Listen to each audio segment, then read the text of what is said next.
Bueno, quiero empezar agradeciendo mucho al comandante Plaza por esta iniciativa y a Ricardo por la invitación para compartir con ustedes eh, algunos conocimientos y, digamos, eh, conocimientos generales sobre temas del mar peruano que probablemente muchos de ustedes como marinos o vinculados con el tema del mar conocen, pero creo que a veces es importante retirarse un poco y ver desde lo alto qué cosa representa el mar peruano para nosotros y por qué es tan importante y cuál es la relación que hay entre el mar peruano y la gran riqueza que tiene y nuestra historia, no solamente prehispánica, sino de mucho más, eh, de mucho tiempo antes, y cómo la pesca se convirtió en una actividad tan importante para nuestros antepasados y hoy en día sigue siendo una actividad sumamente importante, precisamente gracias a las características del mar peruano. Entonces, yo voy a hacer una conferencia bastante didáctica y sencilla para entender un poco cuál es el mecanismo o los mecanismos que contribuyen a que el mar peruano sea lo que es y cómo eso se refleja en la riqueza del mar peruano, que creo que todos reconocemos como uno de los más productivos del mundo. Voy a compartir mi exposición. Perfecto. Entonces empezamos. El título de la conferencia o de la charla es Características del mar peruano y como subtítulo he querido poner el origen marítimo de nuestras culturas.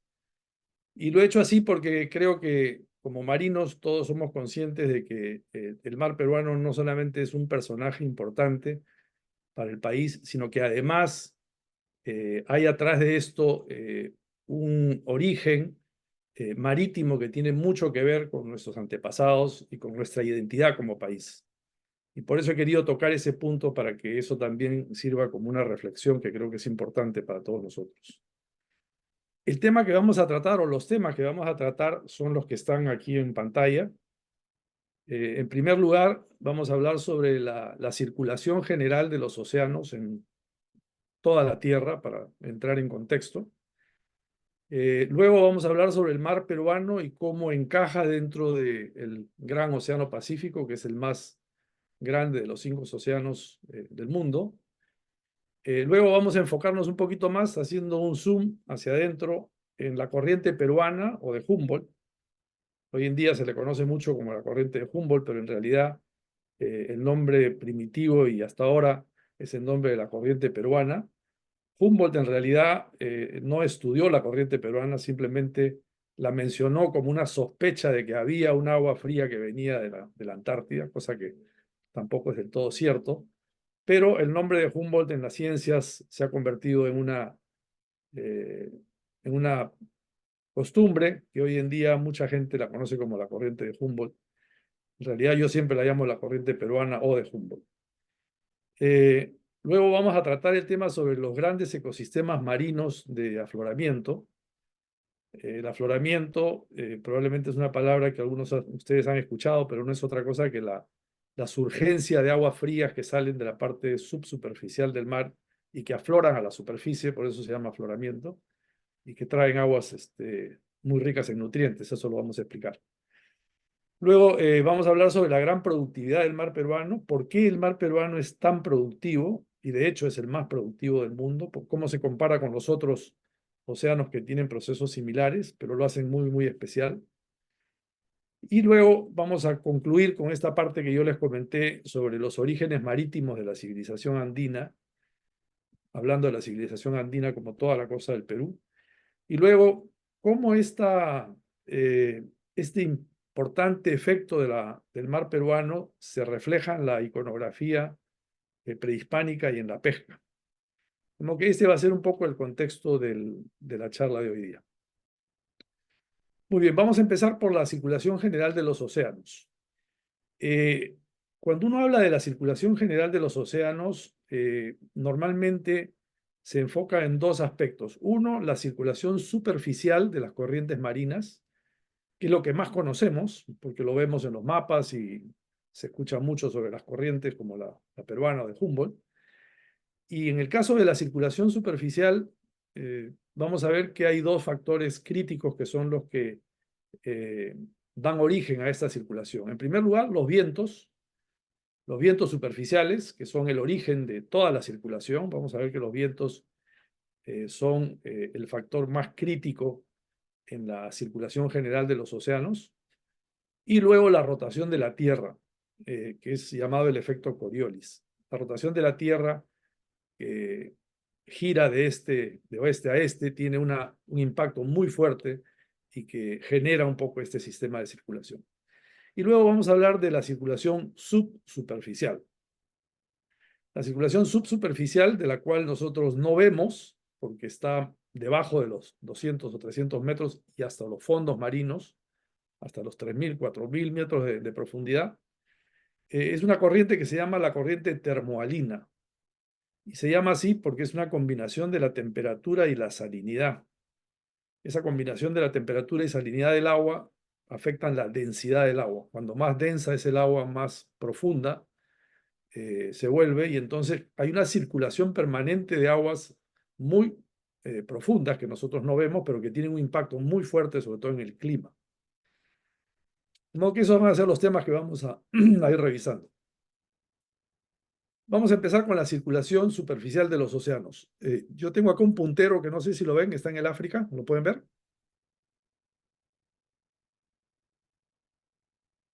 ¿Pueden ver ese puntero? Sí, es correcto. Sí, sí Ok, se puede ver.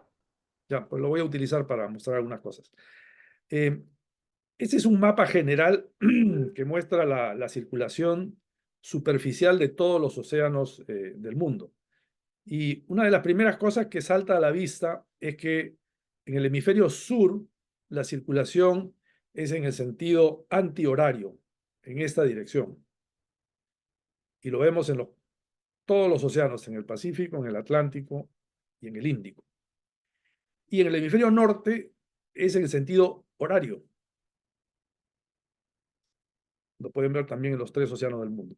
Y esta es una característica que tiene que ver con el fenómeno llamado Coriolis, que es el fenómeno que tiene que ver con la rotación de la Tierra.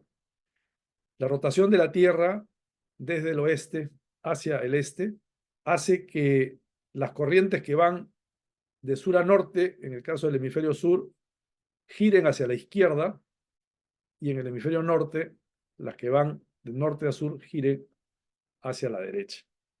Esta característica es la que configura el sistema de corrientes de todos los océanos del mundo.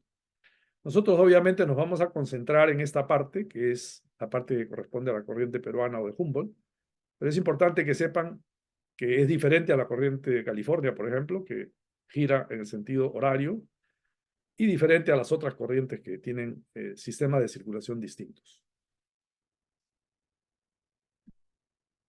Muy bien. Hemos dicho que las corrientes superficiales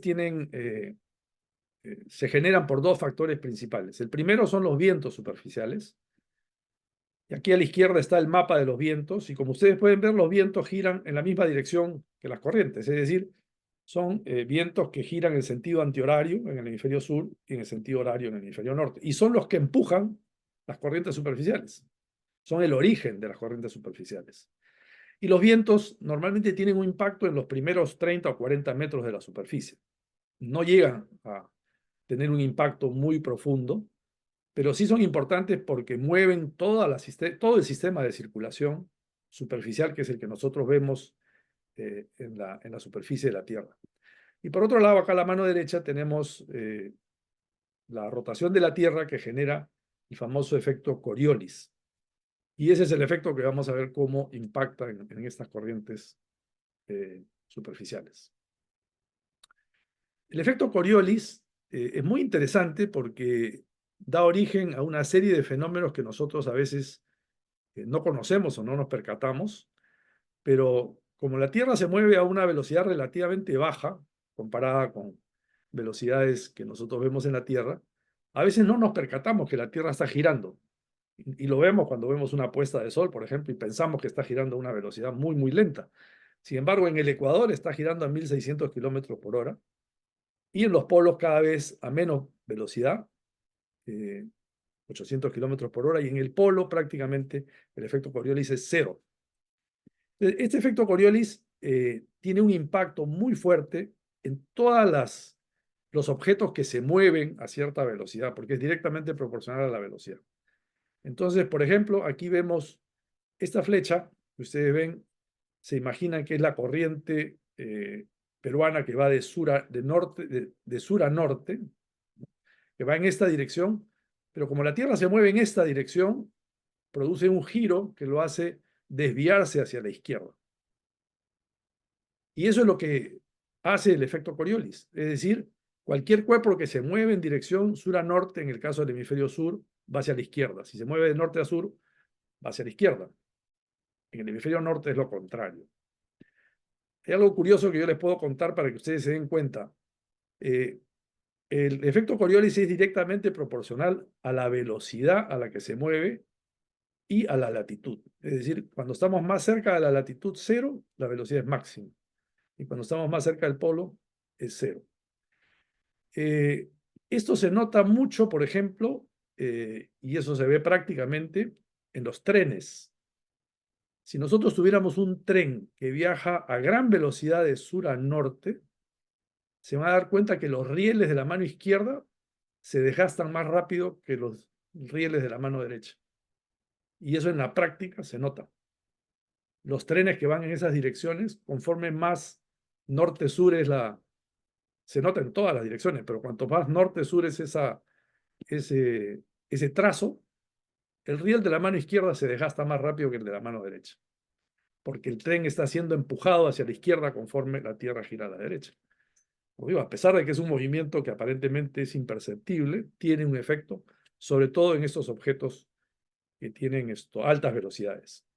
Lo mismo ocurre con los ríos. En muchos ríos que fluyen de sur a norte o de norte a sur, una de las márgenes del río se erosiona más que la otra por el efecto de Coriolis.